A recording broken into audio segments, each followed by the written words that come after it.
bienvenue à Bêtes sauvages. Cette émission où nous étudions les comportements étranges et peu documentés des animaux canadiens. Je suis Philippe Mackay, scientifique québécois, et aujourd'hui nous étudions la pêche de l'orignal. Alors on a ici un bon exemple d'un comportement animal relié à la pêche. La raison pour laquelle il y a autant de végétation détruite ici, c'est après avoir fini la pêche, les orignaux veulent pouvoir nettoyer leur bois ensanglanté. Quand il y a trop d'orignaux dans une région, mais ça peut être mauvais pour... Autre fait peu connu sur le comportement des orignaux, c'est comme ils pêchent, ils sont beaucoup en compétition avec les ours. On voit ici des traces d'ours, donc attention, pas celle-là, ça c'est des traces de bottes humaines. Plutôt ici, on voit celle-là ici. Bien que ce soit pas relié à la pêche, on peut voir ici beaucoup de forêt qui a été détruite par les orignaux. Bon, ça, c'est le résultat qui se produit quand vous avez peut-être déjà vu certains documentaires où on voit les orignaux se battre front contre front. Mais ce qui est moins montré aussi, c'est que dans leur colère puis dans leur bagarre, ils vont défoncer des arbres avec leur bois. Puis ici, là, on est à la fin de la saison de la reproduction. Puis c'est ça, on voit le résultat que ça donne. Il y a dû avoir, je dirais, à compter le nombre d'arbres ici, là, tombés, je dirais qu'il y aurait au moins 3 bagarres faites entre des grands mâles avec des grands bois ici.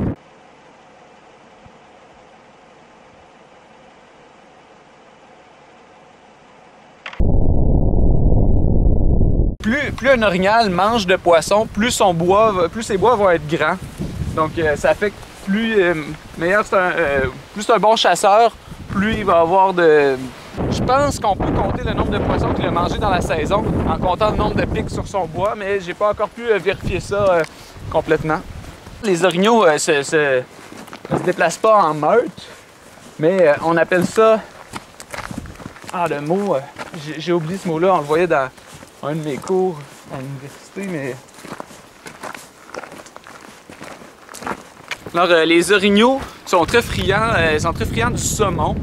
Mais le saumon est difficile à trouver, alors des fois ils vont consommer un peu plus de truites. Mais comme les truites sont plus petites, dans le fond ça fait des plus petits bouts de cornes sur leur bois. Par exemple, si on pense aux cerfs et aux chevreuils, moi je pense que les cerfs et les chevreuils, eux autres se nourrissent surtout de petites sardines, puis c'est pour ça que leurs bois sont très fins, mais ils ont beaucoup de petites branches. Lisez un peu ma théorie, c'est pour ça que je fais mon canal YouTube, c'est pour que les gens puissent bien apprendre sur mes théories, puis qu'éventuellement il va y avoir des scientifiques qui vont pouvoir... ça c'est des monticules de bois par terre. Puis bon, c'est facile à méprendre avec du bois d'arbre, bon, parce que c'est du bois aussi.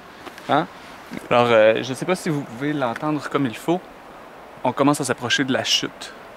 Alors c'est là que si on est chanceux, on va peut-être pouvoir voir des orignaux en train de pêcher ou sinon voir des signes que les orignaux ont pêché à cet endroit-là.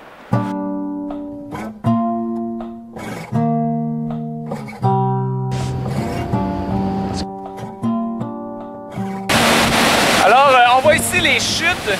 J'aimerais en profiter pour vous parler d'une chose qui me choque vraiment quand les scientifiques, quand les autres prétendus biologistes parlent des orignaux. Ils disent qu'ils vont manger du gazon dans l'eau. Mais franchement, c'est évident que du gazon, ça pousse pas dans l'eau, ça pousse sur des pelouses.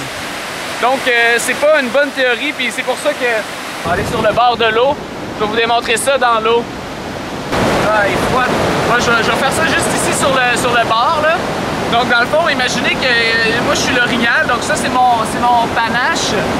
J'en ai un autre de l'autre côté. Donc, l'orignal, quand il va pêcher, il est comme ça, puis là, il va faire un peu comme... c'est un peu comme un chien qui se secoue, là. Donc, il fait... comme ça, puis là, ça fait sortir un poisson, puis il peut le manger. Donc, imaginez, là, vraiment, vous avez déjà vu un chien se secouer.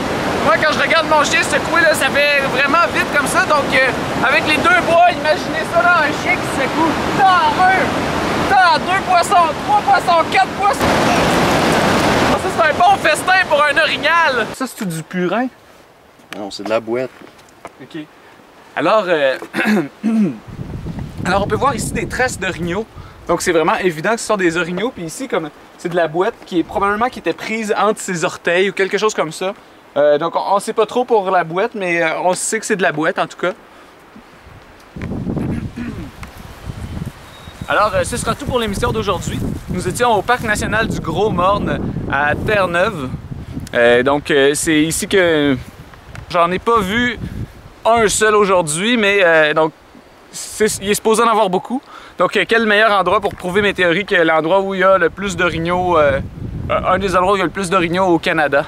On se revoit la semaine prochaine pour notre prochaine émission. N'hésitez pas, si vous avez des questions, marquez-les comme commentaires sur mon vidéo sur YouTube. J'essaie de répondre à chacun de ces commentaires-là personnellement, un par un.